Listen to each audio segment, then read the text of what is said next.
Día primero. Santa Faustina ingresa al convento.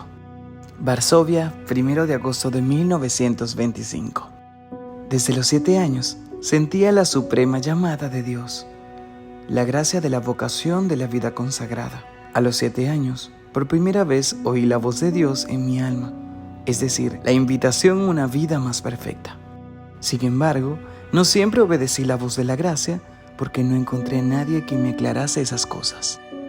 A mis 8 años, insistentemente pedí a mis padres el permiso para entrar en un convento, pero recibí un rotundo no. Después de esa negativa, me entregué a las vanidades de la vida sin hacer caso alguno a la voz de la gracia, aunque mi alma en nada encontraba satisfacción. Las continuas llamadas de la gracia eran para mí un gran tormento. Sin embargo, intenté apagarlas con distracciones. Evitaba a Dios dentro de mí y con toda mi alma me inclinaba hacia las criaturas, pero la gracia divina venció en mi alma. Una vez, junto con mis hermanas, fuimos a un baile. Cuando todos se divertían mucho, mi alma sufría tormentos interiores. En el momento en que empecé a bailar, de repente vi a Jesús junto a mí, a Jesús martirizado, despojado de sus vestiduras, cubierto de heridas, diciéndome estas palabras: ¿hasta cuándo me harás sufrir? ¿Hasta cuándo me engañarás? En aquel momento, dejaron de sonar los alegres tonos de la música, desapareció de mis ojos la compañía en que me encontraba y nos quedamos Jesús y yo.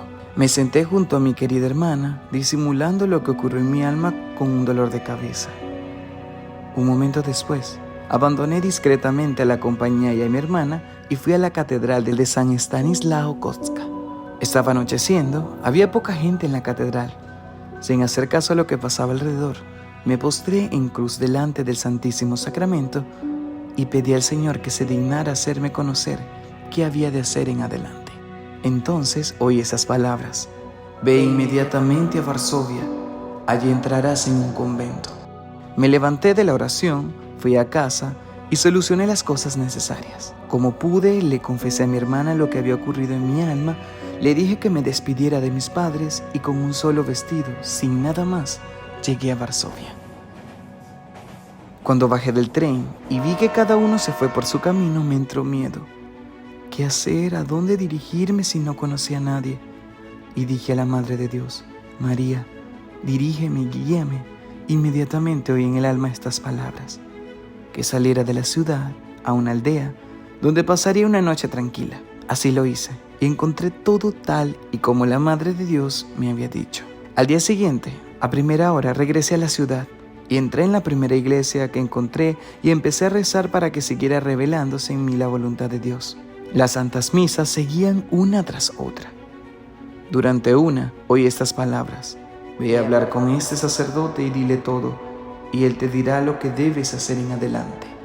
Terminada la Santa Misa, fui a la sacristía y conté todo lo que había ocurrido en mi alma y pedí que me indicara en qué convento debía estar. Al principio, el sacerdote se sorprendió, pero me recomendó confiar mucho en que Dios lo arreglaría. Entretanto, yo te mandaré a casa de una señora piadosa, dijo él, donde tendrás alojamiento hasta que entres en un convento. Cuando me presenté en su casa, la señora me recibió con gran amabilidad. Empecé a buscar un convento, pero donde llamaba me despedían. El dolor traspasó mi corazón y dije al Señor Jesús: ayúdame, no me dejes sola. Y en ese momento, por fin llamé a nuestra puerta. Cuando salió a mi encuentro la Madre Superiora, la actual Madre General Micaela, tras una breve conversación me ordenó a ir al dueño de la casa y preguntarle si me recibía. Enseguida comprendí que debía preguntarle al Señor Jesús.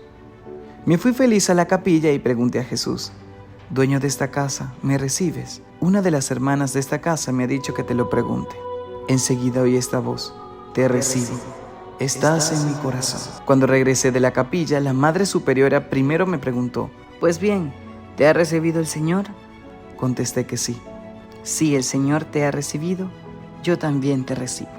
Por fin llegó el momento cuando se abrió para mí la puerta del convento. Eso fue el 1 de agosto al anochecer, en vísperas de la fiesta de Madre de Dios de los Ángeles. Me sentía sumamente feliz. Me pareció que entré en la vida del paraíso. De mi corazón brotó una sola oración: la de acción de gracias. Sin embargo, 3 semanas después, vi que aquí había muy poco tiempo para la oración y que muchas otras cosas me empujaban interiormente a entrar en un convento de regla más estricta. Esta idea se clavó en mi alma, pero no había en ella la voluntad de Dios. No obstante, la idea, es decir, la tentación, se hacía cada vez más fuerte hasta que un día decidí hablar con la Madre Superiora y salir decididamente. Pero Dios guió la circunstancia de tal modo que no pude hablar con la Madre Superiora. Antes de acostarme, entré en una pequeña capilla y pedí a Jesús la luz en esta cuestión, pero no recibí nada en el alma. Solo me llenó una extraña inquietud que no llegaba a comprender. A pesar de todo, decidí que a la mañana siguiente, después de la Santa Misa, le comunicaría a la Madre Superiora de mi decisión.